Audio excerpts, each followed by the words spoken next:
Hello and welcome to 5 Minutes with the Family. I'm Fukui Drew and today I'm inviting you to join me on a quest to find the elusive golden condor in Fushigi Dungeon 2, Furai no Shiren.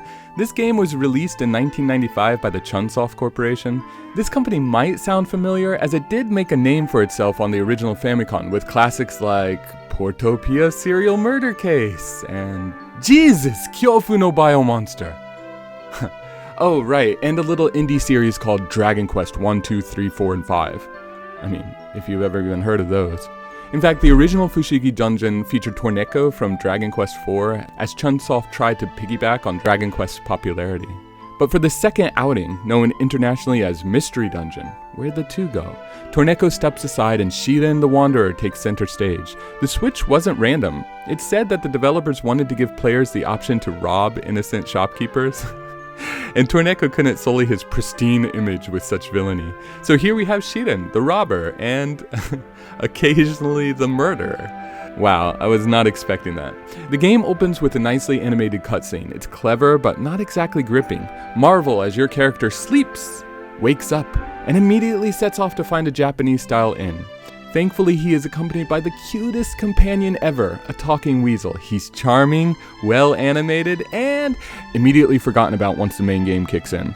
In fact, the story as a whole takes a backseat, thanks to some creative decisions in the game design.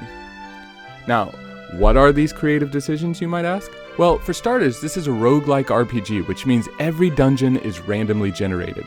This is level 1. This is also level 1. And yep, you guessed it, so is this.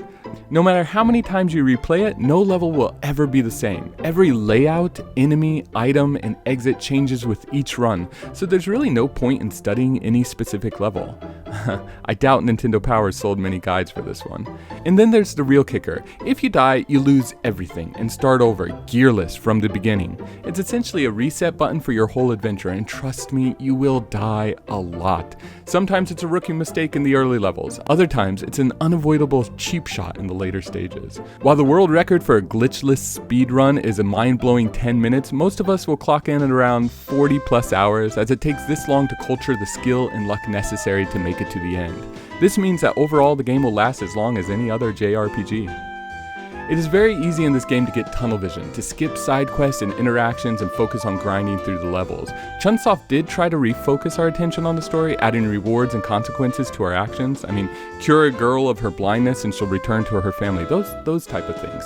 But honestly, with all the grinding, these story beats often fade into the background. This game features 30 levels, each one taking you closer to the top of Table Mountain, where the Golden Condor resides.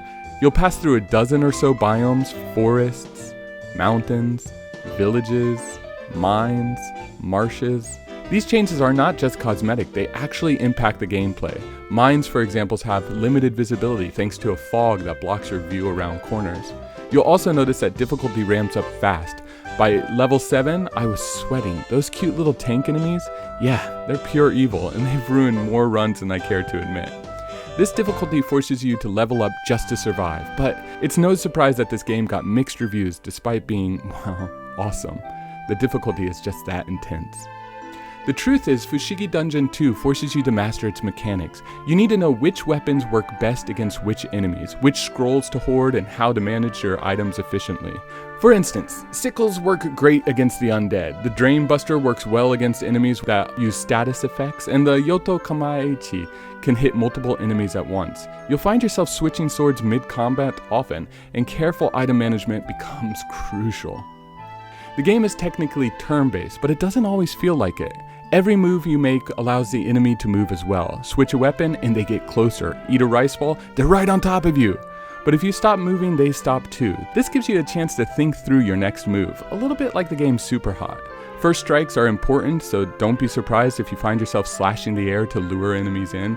And if that doesn't sound ridiculous enough, you can recharge your health by running in place for 10 seconds. It's actually really cute. At its core, Mystery Dungeon is one of the best games on the Super Famicom and definitely makes my top 10 list. Sure, there were some frustrations along the way, but the more you grind, the more you understand the enemies. A few things stand in my way from giving it a better review, mainly the finicky controls. Diagonal movement is tricky on some controllers, and fast walking can be glitchy. The difficulty and reliance on luck also holds it back from true greatness. But for anyone looking to showcase the strength of the Super Famicom library, Fushigi Dungeon 2 is it, and is a must play. I give it an 87 out of 100. As for my copy, it's in great shape. The box is clean, the manual's intact, and while the cartridge has some fading, I kinda like it. It means that it's been loved. I usually play on an emulator since my Japanese reading skill is so low, but owning this physical copy was worth every yen, all 2,300 of them. And with that, that's another review done. Until next time, see ya!